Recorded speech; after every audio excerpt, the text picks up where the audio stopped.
முதல்வர் எதுக்காக பெங்களூர் போறார் என்பதை அவர் இன்னும் ஒரு அறிக்கையாகவோ செய்தியாகவோ வெளியிடவில்லை. ஒரு ஏசியமாக அனுமானமாக அவருடைய அமைச்சர்கள் சொல்வதை பார்த்து காவேரி பிரச்சனையை படுத்துறாங்க. காவேரியில் 2 பிரச்சனை. ஒன்று, நமக்கு மாதாந்திர வாரியாக கொடுக்குற தண்ணீரை அவர் கொடுக்கல, அதை கேட்க போறாரா அல்லது மேகதாது கட்டணான்னு கேட்க போறாரான்னு தெரியல எனக்கு. இதில் என்ன பிரச்சனைன்னு கேட்டீங்கன்னா, தண்ணி எங்களுக்கு பத்தல போய் கேட்டாக்கா சுப்ரீம் கோர்ட்டினுடைய ஆர்டரு வீணா போயிடும். சுப்ரீம் கோர்ட்டில் என்ன சொல்லியிருக்காங்க, ஆர்டர் போட்டான் இது மாதிரி இருக்கா இன்னாருக்கு இத்தனை மாதம் கொடுக்கணும். அதில் ஏதாவது பிரச்சனை இருக்குன்னா காவேரி மேனேஜ்மெண்ட் போர்டு இருக்கு, அவங்ககிட்ட போய் சொல்லணும். ஒழுங்காற்று குழு இருக்கு, அவங்களோட பேசலாம். 2 பேரும் கேள்வி கேட்கலன்னா சென்ட்ரல் வாட்டர் கமிஷன் ஒன்று இருக்கு, அவங்ககிட்ட போய் சொல்லலாம். சென்ட்ரல் வாட்டர் கமிஷன்ன்றது நீர்வளத்துறை அமைச்சருடைய கையில் இருக்கிறது.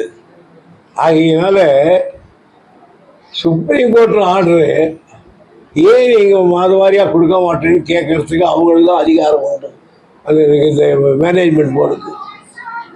நீங்கள் போய் கேட்டீங்கன்னா நாளைக்கு என்ன சொல்லுவாங்க, சுப்ரீம் கோர்ட்டில் போய் நாம் பெட்டிஷன் போட்டு தண்ணியை கொடுக்குறது இல்லைன்னா நாங்கள் பேசி தீர்த்துக்கிறோம். அப்போது அந்த நம்ம வாங்கணும் பாருங்க, அந்த ஆர்டரு வீணாக போயிடும். அதனால தான் கண்டிப்பாக நாம் யாரும் போகக்கூடாதுன்னு. இப்போ இல்லை, நாங்கள் இருக்கும்போதே இந்த மாதிரியெல்லாம் வரும்.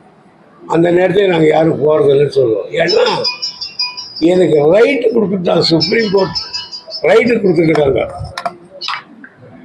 ஆர்டர் கொடுத்துருக்காங்க. இவங்கிட்ட போய் கெஞ்ச தேவையில்லை.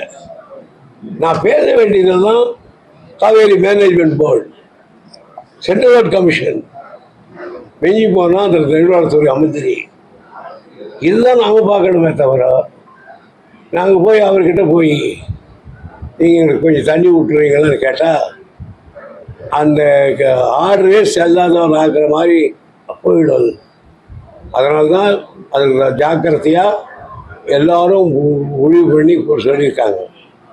இதெல்லாம் ஒரு முதலமைச்சர் அவர்கள் போவதற்கு முன்னாலாவது எங்களையெல்லாம் கூடாடி பரவாயில்ல, சட்டமன்றத்தில் இருக்கிற எதிர்கட்சிகளையாவது கூட்டி ஒரு ஆலோசனை செஞ்சிருக்கான்.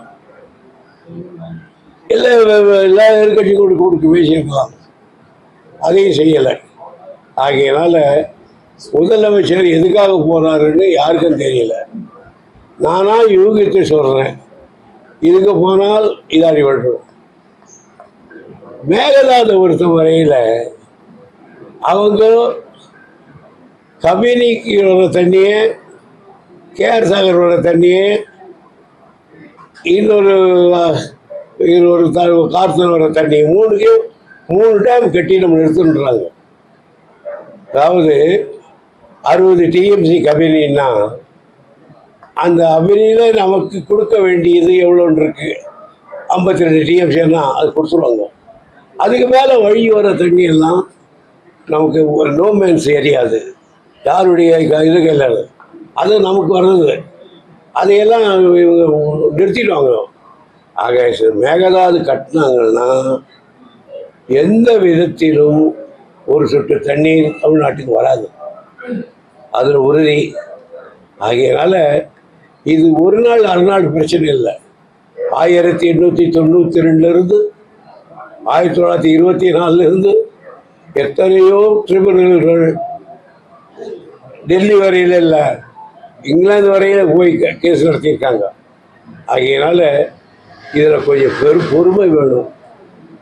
2வது, அது அமைச்சர்கள் முன்னால் இருந்தவங்கெல்லாம் செய்த குளறுபடியால் தான் இப்படி ஆட்சின்னு ஒரு அமைச்சர் சொல்கிறார். நான் சட்டசபையில் இருக்கும்போது கையெழுத்து கூப்பிட்டு கேட்டேன், கர்நாடகத்தில் யாராவது எடியூரப்பா சரியாக செய்யலை, குமாரசாமி சரியாக செய்யலை அப்படின்னு யாரும் சொல்கிறாங்களா? இல்லை. அவங்களுக்கு ஒரே இது மேகதாது தான். அது மாதிரி 1000 பிரச்சனை நமக்கு இருந்தாலும் தயவு செய்து இதெல்லாம் நீங்களா நானான்னு பேசாமல், நான் பேசுறது தான் ரொம்ப பேசுவேன், அதெல்லாம் பேசக்கூடாது. ஏன்னா இந்த காரியம் ஆகணும், நாட்டு பிரச்சனை இது. ஆகையினால அடக்கி வாசிக்கணும் அமைச்சர் பெருமக்கள்.